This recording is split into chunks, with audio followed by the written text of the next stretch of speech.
السلام علیکم ناظرین، گلگت بلتستان جولا پاکستان سے پروگرام احوال گلگت بلتستان کے ساتھ میں ہوں محمد عیسیٰ ناظرین، پروگرام احوال گلگت بلتستان میں ہم یقیناً گلگت بلتستان کے حوالے سے ہی ہم بات کرتے ہیں، اور گلگت بلتستان یقیناً سیاحت کے حوالے سے، ثقافت کے حوالے سے، تہذیب و تمدن اور یقیناً یہاں کی جو ہسٹری ہے وہ بھی منفرد ہے، اور قدرت نے اس خطے کے اوپر، زمین کے اوپر بھی اور زمین کے اندر بھی ایسی قیمتی اور انتہائی نایاب نعمتوں سے نوازا ہے کہ جس کا ہم بحیثیت گلگت بلتستان کے شہری اور بحیثیت پاکستانی جتنا بھی شکر ادا کریں قدرت کا کم ہے، جتنا بھی ہم اس پر ہم فخر کریں کم ہے۔ یقیناً گلگت بلتستان یکم نومبر 1947 کو آزاد ہوا، اور انتہائی بے سر و سامانی کے عالم میں یہاں کے نہتے لوگوں نے ڈوگرا استبداد کو شکست دی اور اپنے آپ کو اپنی مدد آپ کے تحت آزاد کر کے پاکستان کے ساتھ اپنی قسمت کو ہمیشہ کے لیے وابستہ کر لیا، اور تب سے اب تک ہم دیکھ رہے ہیں کہ گلگت بلتستان کے اندر یہاں کے جو مایوسیاں ہیں، محرومیاں ہیں، یہاں کے جو مسائل ہیں ان کو کم کرنے کے لیے، حل کرنے کے لیے ہر دور میں مختلف حکومتوں نے حصہ بقدر جوسا اپنا کردار ادا کرنے کی کوشش کی ہے، اور جو بہت بڑا اصلاحات کے حوالے سے اگر ہم بات کریں، گڈ گورننس اور اچھی عدلیہ، اچھی حکومت کے حوالے سے، اور یہاں کے عوام کے جو محرومیاں ہیں ان کو ختم کرنے کے حوالے سے اگر ہم بات کریں تو گورننس آرڈر 2009 جب ملا تھا تو یقیناً یہاں پر پہلی بار چیف منسٹر، گورنر اور منسٹرز کے حوالے سے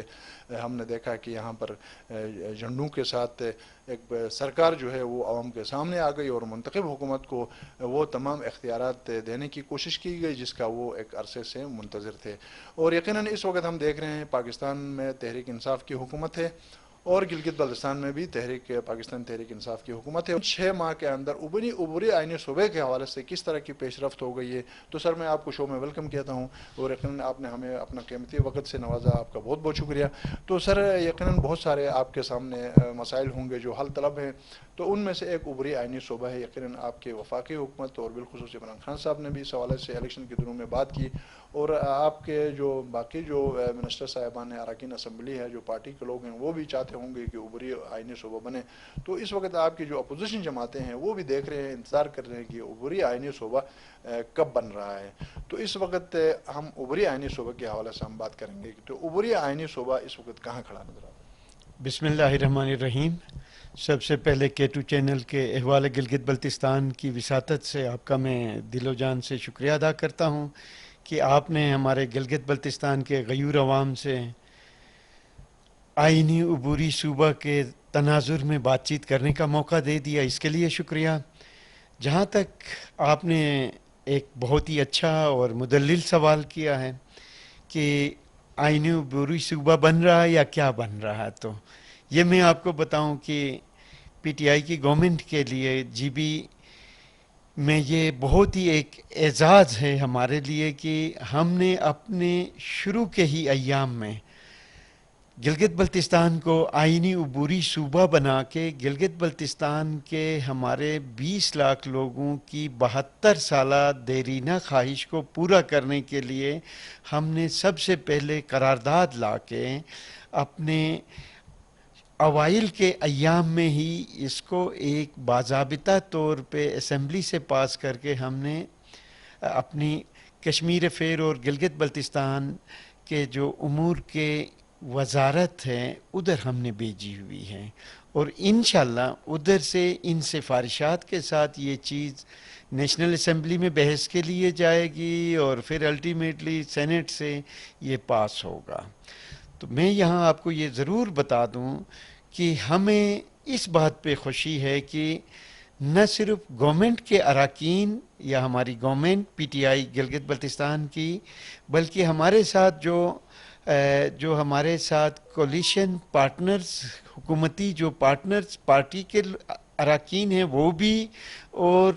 بلکہ میں یہ کہوں گا کہ ہمارے اپوزیشن لیڈر اور ان کے ساتھی بھی اس قرارداد میں یونانیمس طور پہ سب نے دستخط کر کے اپنی ولنگنس اور خوشی کا اظہار کیا ہے۔ اور یہ صرف پی ٹی آئی کے گورنمنٹ کی کامیابی نہیں، بلکہ اس کو میں گلگت بلتستان کے عوام کے امنگوں کی اور 72 سالہ جو خواہشات یا جو ہماری ڈیمانڈ، یہی ایک ڈیمانڈ ہے کہ ہم پاکستان کے آئین کا حصہ بنیں، یہ سب سے بڑی بات ہے۔ تو انشاءاللہ ان آنے والے سالوں میں بھی گلگت بلتستان کو آپ ایک بدلتا ہوا گلگت بلتستان دیکھیں گے، اور ہم پاکستان کے دیگر صوبوں کے ساتھ، دیگر شہروں کے ساتھ ہم اپنا پیس ملا سکیں گے، and that would be the benchmark of the P T I G B government انشاءاللہ۔ اپوزیشن کا یہ ماننا ہے کہ آپ کی حکومت آتے ہی یہاں پہ گلگت بلتستان میں لاقانونیت شروع ہو گئی، قتل و غارت گیری شروع ہو گئی، مسالک بین المسالک جو ہم آہنگی تھی اس کا شیرازہ بکھر گیا، اور یہاں پر لا اینڈ آرڈر کی سچویشن جو ہے وہ بد سے بدتر ہو گئی۔ تو بتایا جاتا ہے کہ پی ٹی آئی کی حکومت کی انتظامیہ کے اوپر کوئی گرپ نہیں ہے، تو یہ اس حوالے سے آپ کیا کہیں؟ یہ آپ کا سوال تو اپنی جگہ میں، مگر آپ ریزلٹس دیکھ لیں تو نو ڈاؤٹ حساب سے مشکل میں ڈالنے کے لیے یا ایک آزمائش کے لیے نلتر کا سانیہ ہمارے لیے ایک بہت بڑا سانیہ تھا۔ انسانوں کی جانیں بہت بڑی بات ہوتی ہے، تو مگر اس کو ٹیکل کرنے کے لیے اور اس کو مسئلے کو حل کر کے، چاہے ان کا نماز جنازہ یا تدفین تھا، یا ان کی فیملیز کو اس سانحے سے ان جانوں کا تو بدلہ نہیں ہے، مگر جانوں کے ان معاوضوں کو ٹائم پہ دینے کے لیے، جتنی تیزی سے امن کو بحال کرنے کے لیے اور ان فیملیز کو سیٹل کرنے کے لیے پی ٹی آئی کی گورنمنٹ نے جو کام کیا ہے، یہ ماضی کی کسی بھی حکومت نے اتنا پرومپٹ ایکشن نہیں لیا تھا، چاہے وہ امن کا بحال کرنا ہو، چاہے اپر نلتر، لوور نلتر، گلگت تک ان کے آمد و رفت کا سلسلہ ہو، چاہے ان کے کمپنسیشن کا ہو۔ پچھلے ہی ہفتے میں نے ایز سینئر منسٹر وزیر اعلیٰ کی ہدایات پہ میں نے جو کہ ان کا معاوضوں کے چیکس تھے وہ ان کے حوالے کر دیے، اور ہمارے دشمن کو منہ کی کھانی پڑے گی اور کھا کے رہے گی۔ ہمیں اپنے عالموں پہ فخر ہے، ہمارے گلگت بلتستان کے ہمارے جید علماء پہ، اکابرین پہ، اور جن جن لوگوں نے اس میں دامے درمے سخنے ٹائم نکال کے اپنے مصروفیات کے علاوہ اس سسٹم کو بہتر کرنے کے لیے یہ دو تین چیزیں ہوئی ہیں، مگر اس میں پی ٹی آئی بالکل سرخرو ہو کے نکلی ہے، اور انشاءاللہ پی ٹی آئی کی گورنمنٹ چاہے فیڈرل گورنمنٹ ہو چاہے گلگت کی ہو، آئینی عبوری صوبہ بنا کے بھی رہے گی، اور 350 جو 3.5 کھرب کا جو پروجیکٹ یا جو بجٹ ہمیں پاکستان کی پی ٹی آئی کی گورنمنٹ دے رہی ہے، اس کو پریکٹیکلی لگا کے ہم گلگت بلتستان کو ایک چینج دکھا دیں گے، چاہے ہمارے مخالفین سیاسی ہوں، چاہے گلگت بلتستان کے کسی بھی تناظر میں مخالفت کر رہے ہوں، ان کو منہ کی کھانی پڑے گی، وہ چاہے اقامہ لے لیں، چاہے وہ برطانیہ جائیں، چاہے وہ کسی اور جگہ میں جائیں، گلگت بلتستان نے ترقی کرنا ہے، اور گلگت بلتستان کا مقدر ترقی ہے، امن ہے، اور اسی میں ہمارا سب کچھ۔ اچھا سر، آپ کو یہ عبوری آئینی شعبہ کتنا آپ کو وقت نظر آ رہا ہے کہ مہینے لگیں گے، اس میں سال لگیں گے؟ آپ اس بارے میں کیا کوئی گیس کر سکیں گے؟ اس میں یہ میں آپ کو ضرور بتا دوں کہ 72 سالہ جو ہماری دیرینہ ڈیمانڈ ہے، یہ ابھی گلگت بلتستان کے کورٹ سے نکل کے قومی اسمبلی اور سینٹ میں جانا ہے۔ قومی اسمبلی میں ہماری جو مین سٹریم کی پارٹیز ہیں، ان سب کی، چاہے وہ قومی اسمبلی میں ہوں یا سینٹ میں ہوں، ان کی جب تک آرا نہیں آتی تو اس کا فائنل نہیں ہونا۔ تھوڑا سا اس میں ہو سکتا ہے تسلی کے ساتھ، سیکنڈ تھاٹ کے ساتھ اس میں چیزیں ہو جائیں گی، مگر ہمیں یقین ہے کہ جو محب وطن گلگت پاکستان کی جو ہماری پارٹیاں ہیں، انشاءاللہ جب ہمیں وہ سمجھتے ہیں کہ یہ پاکستان کا بالکل ہم حصہ ہیں، ہمارے آباء و اجداد نے پاکستان کے لیے قربانیاں دی ہیں، شہادتیں دی ہیں، سب کچھ کیا ہے، اور چاہے وہ کسی بھی صورت میں 71 کی جنگ ہو، 65 کی جنگ ہو، کارگل کا وار ہو، یا پھر یہ جو باقی بعد میں جو جس طرح بھی جو بھی چیزیں ہوئی، ان سب میں گلگت بلتستان کے باسیوں نے اپنا لوہا منوایا ہے، اور حب وطنیت کا جو مہر لگایا ہوا ہے، انشاءاللہ اس کی قدردانی کرتے ہوئے ہماری مین سٹریم پارٹیز بہت جلد اتفاق کر کے ہمیں آئینی عبوری صوبہ